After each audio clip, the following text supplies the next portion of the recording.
Hello everyone, और आप सभी का फिर से हमारे यूट्यूब चैनल पे बहुत बहुत स्वागत है।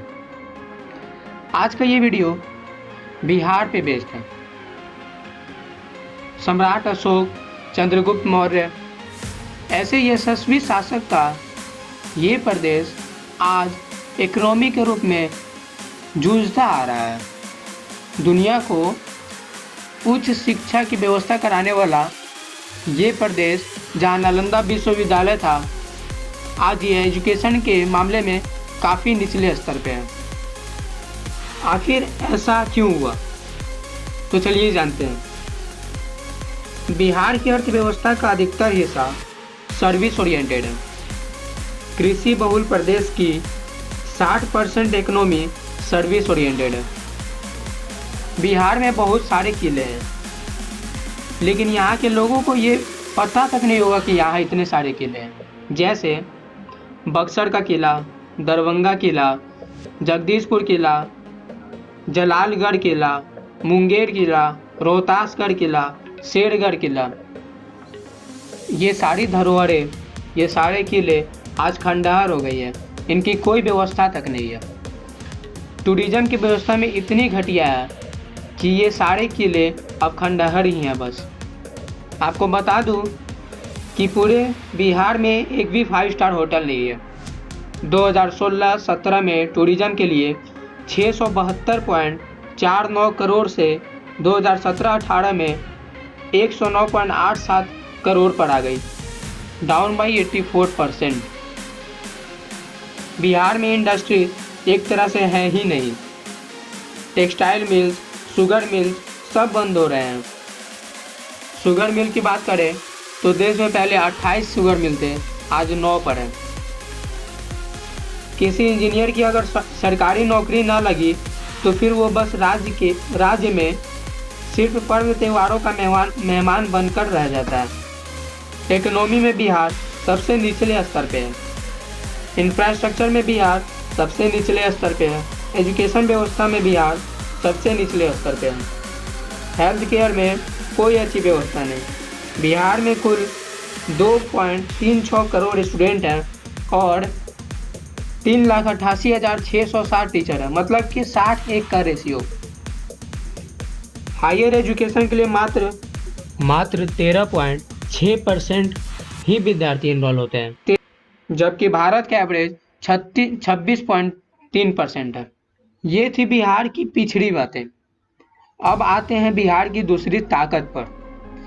बिहार जब झारखंड से अलग हुआ तब इसे कृषि बहुल क्षेत्र कहा जाता था। जी, तो बिहार इस पर आज भी कायम है। पहले हिंदुस्तान का 29% गेहूं और चावल का उत्पादक बिहार ही करता था। हिंदुस्तान का चौथा सबसे ज़्यादा सब्जियों का उत्पादक बिहार ही है। फल का 8वां, मक्का का पहला या दूसरा। बिहार की GDP per capita income Bharat में सबसे कम है। ऐसा नहीं कि कभी बढ़ा ही नहीं। 2008 में पटना की पर कैपिटा इनकम बेंगलोर या हैदराबाद से भी ज़्यादा था। देश के हर बड़े एग्ज़ाम को क्रैक करना बिहार की आदत है। हमने पहले ही बताया कि बिहार की 60% इकोनॉमी सर्विस बेस्ड है। IAS हो, IPS हो, इंजीनियरिंग, मेडिकल, हर जगह बिहार से बहुत छात्र हैं। क्या बिहार इतना काबिल नहीं कि वो बड़े से बड़े कॉलेज या एग्ज़ाम को क्रैक करे, या बिहारी किसी टैलेंट में कम होते हैं? क्या बिहारी टीवी पर नहीं है? क्या बिहारी पॉलिटिक्स में नहीं है? तो फिर इतना काबिल बिहार आखिर बिहार में नालायक क्यों है? आइए जानते हैं कुछ कारण। बिहार और झारखंड के बंटवारे के बाद बिहार में खनिज पदार्थ कुछ बचा नहीं। धीरे धीरे इंडस्ट्री सब बंद हो गई, जिसका श्रेय बंटवारे को मिला, पर कारण तो कुछ पॉलिटिकल भी था।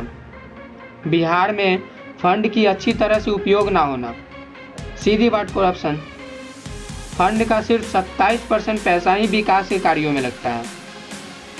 ये हुई फंड की। इस महामारी के दौर के राहत के लिए दान किए पैसे भी दफ्तरों के मेज पर फाइल में दब जाते हैं। 46,399.66 करोड़ कि सेविंग मनी से 34,570.64 करोड़ ही खर्च हुए। बिहार में कोई इन्वेस्टर नहीं है, कोई बड़ी कंपनी नहीं है। इन्वेस्टर की इतनी कमी है कि बिहार में कि इस पूरे राज्य में 5 स्टार होटल तक नहीं है। नगर पालिका में आए सारे पैसे वहीं रह जाते हैं। एक एक रोड पर एक बार फंड आया तो 10 साल रोक कर फिर नया फंड ला दिया जाता है और पहले वाला का कोई हिसाब नहीं।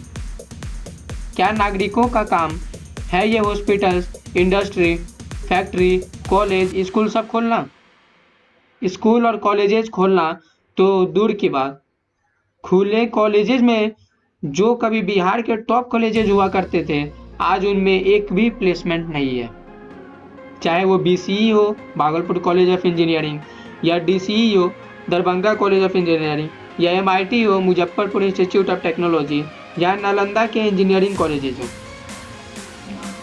आखिर यह काबिल बिहार नाकाम कहाँ है, ये आपको भी पता है और हमें भी। तो अब इस बिहार को स्टार्टअप से ही सुधार सकते हैं।